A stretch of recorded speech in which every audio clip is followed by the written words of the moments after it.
Assalamualaikum warahmatullahi wabarakatuh. Salam sejahtera bagi kita semua. Halo sobat belajar, berjumpa lagi ya. Yuk belajar tematik bersama Pak Mahfud. Belajar tematik semakin asik. Pada kesempatan kali ini nanti kita akan melanjutkan pembelajaran pada kelas 4, tema 6 cita-citaku, subtema 1 aku dan cita-citaku. Kita sudah masuk ke pembelajaran keempat. Pembelajaran 4 ini muatan pembelajarannya ada 3 ya, yaitu bahasa Indonesia, IPS, dan PPKN. Selanjutnya tujuan pembelajarannya, nanti sobat belajar bisa langsung saja membaca sendiri ya tujuan pembelajaran yang akan kita capai pada video pembelajaran kali ini.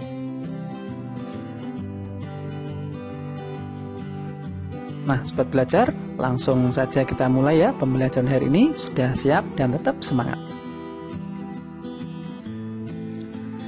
Perhatikan gambar di atas. Apa yang dapat kamu ceritakan dari gambar tersebut? Ya, kamu dapat memiliki lebih dari satu cita-cita.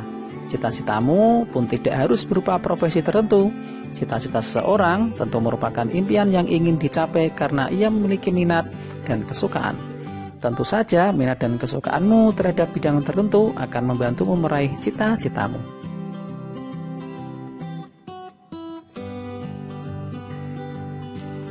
Siti ingin menjadi peneliti di bidang tumbuhan. Ia suka berkebun. Halaman rumahnya ditumbuhi berbagai tanaman. Siti juga suka membaca buku tentang tumbuhan. Bagaimana dengan kegiatanmu di rumah? Nah, sobat belajar, mari berlatih ya. Nah, apakah cita-cita atau impian atau mimpimu? Kemudian kegiatan apa saja yang kamu suka lakukan di rumah? Kemudian kegiatan apa saja yang kamu sukai di sekolah? Yang keempat, kegiatan apa yang menurutmu paling sulit dilakukan? Kemudian yang kelima, jelaskan kegiatan apa saja yang dapat membantumu untuk meraih cita-citamu. Nah, nanti sobat belajar bisa mengisi ini ya di buku tugas kalian.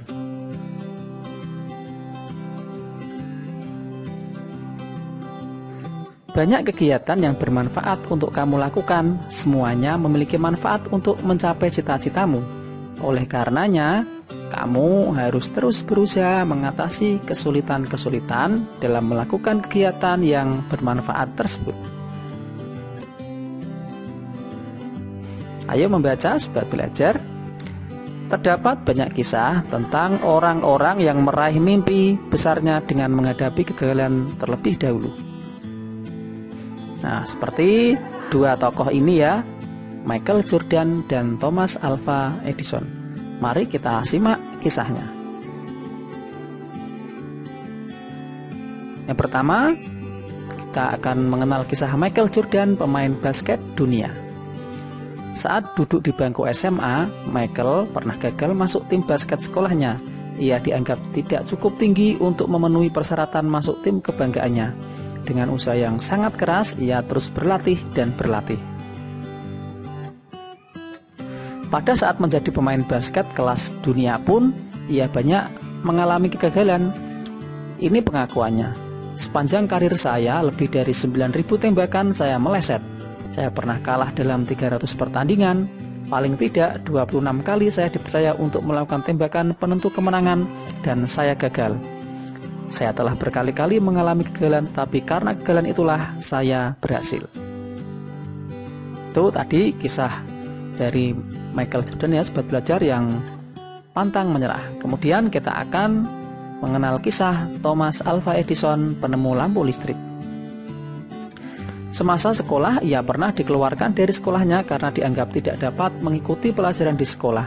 Thomas kecil bermasalah dengan pendengarannya. Ia harus berusaha lebih keras dari teman-temannya yang lain dengan belajar sendiri di rumah dan membantu ibunya yang miskin. Dengan belajar sendiri di rumah, Thomas membaca banyak buku yang memacunya melakukan berbagai macam percobaan di bidang sains. 1000 kali ia gagal, 2000 kali ia mencoba kembali, ia tak pernah menyerah. Kegiatannya berbuah manis sehingga kita dapat menikmati terangnya lampu pijar ciptaannya. Dapatkah kamu bayangkan jika ia menyerah? Thomas menceritakan rahasia keberhasilannya. Jika saya ditanya apakah yang dapat membuat seorang berhasil dalam hidupnya, jawabannya sama. Orang itu harus terus menambah kegagalannya. Jika kamu takut gagal, kamu tidak berani mencoba dan berusaha. Nah, sobat belajar, setelah kalian mengikuti kisah tadi, kalian jawab pertanyaan berikut ya. Yang pertama, apakah mimpi Michael Jordan dan Thomas Alva Edison? Nah, kemudian kegiatan apa saja yang senang dilakukan oleh keduanya? Nah, yang nomor 1 kita bahas bersama-sama. Tadi Michael Jordan adalah ingin menjadi pemain basket, sedangkan Thomas Edison ingin menjadi penemu lampu listrik. Kemudian kegiatan yang dilakukan adalah terus belajar dan berlatih. Selanjutnya, sobat belajar, yang ketiga, tantangan apa saja yang dihadapi Michael Jordan dan Thomas Alva Edison untuk meraih mimpinya? Nah, tantangannya sebagai berikut ya, kalian bisa membaca sendiri. Kemudian bagaimana cara mereka menghadapi gagalnya? Tentunya dengan tidak mudah menyerah dan meraih mimpi dan terus berlatih dan berlatih lagi. Bagaimana denganmu sobat belajar? Tantangan apa saja yang akan kamu hadapi untuk meraih mimpimu? Bagaimana kamu akan menghadapi tantangan tersebut? Terkadang saya malu jika berbicara di depan orang banyak. Bagaimana saya bisa menjadi guru yang baik? Semuanya perlu dilatih, Din.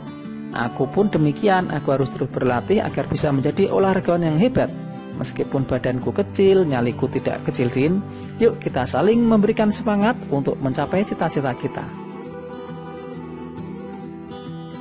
Ayo mengamati sobat belajar. Perhatikan gambar berikut ya. Nah, Benny yang berbadan kecil sangatlah gesit dan tangkas, Dayu yang gemulai pandai menari. Lihatlah Siti yang lincah, sungguh sigap gerakannya. Lani yang senang berolahraga pun sangat bugar. Kenampakan luar mereka sangatlah beragam, namun semuanya memberikan manfaat. Negara Indonesia yang terletak di titik persilangan antara berbagai bangsa menyebabkan beragamnya ras yang ada di Indonesia. Ras berkaitan dengan ciri-ciri fisik atau ciri tubuh. Setiap suku Indonesia mempunyai ciri fisik yang berbeda. Masyarakat yang tinggal di Pulau Papua, Pulau Aru merupakan satu kelompok ras tertentu yang berbeda dengan kelompok lainnya.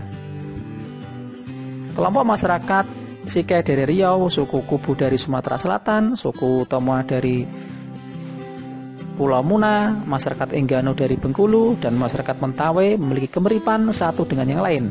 Masyarakat Batak, Toraja, Dayak ada dalam kelompok ras tersendiri.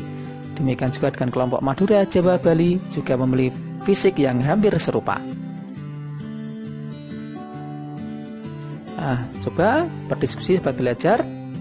Nanti kalian bisa membaca sendiri ya.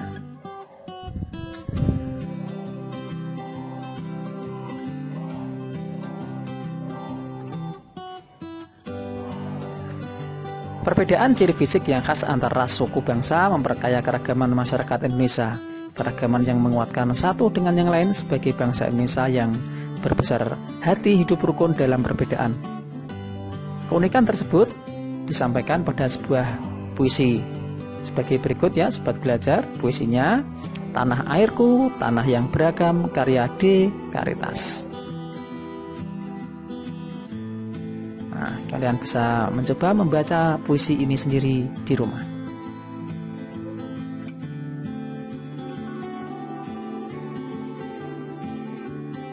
Nah, apa maknanya ya sobat belajar puisi tadi? Makna puisi bait pertama yaitu,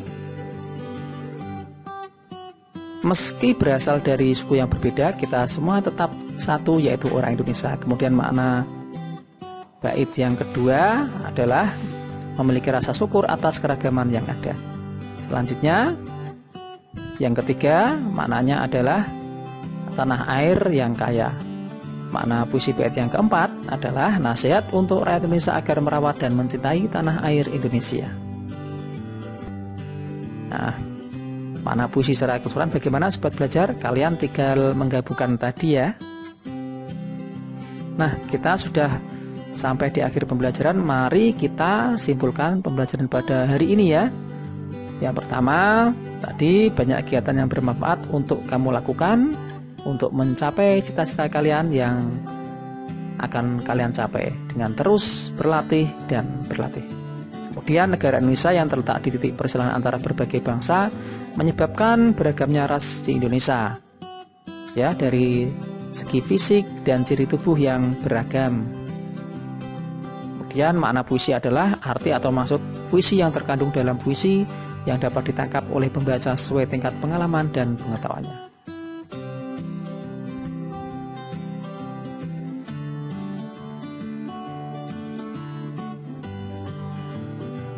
Demikian Sobat Belajar, video pelajaran kali ini semoga bermanfaat. Jangan lupa dukung channel ini dengan cara like, share, and subscribe.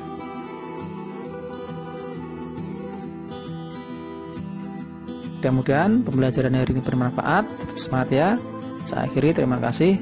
Assalamualaikum warahmatullahi wabarakatuh.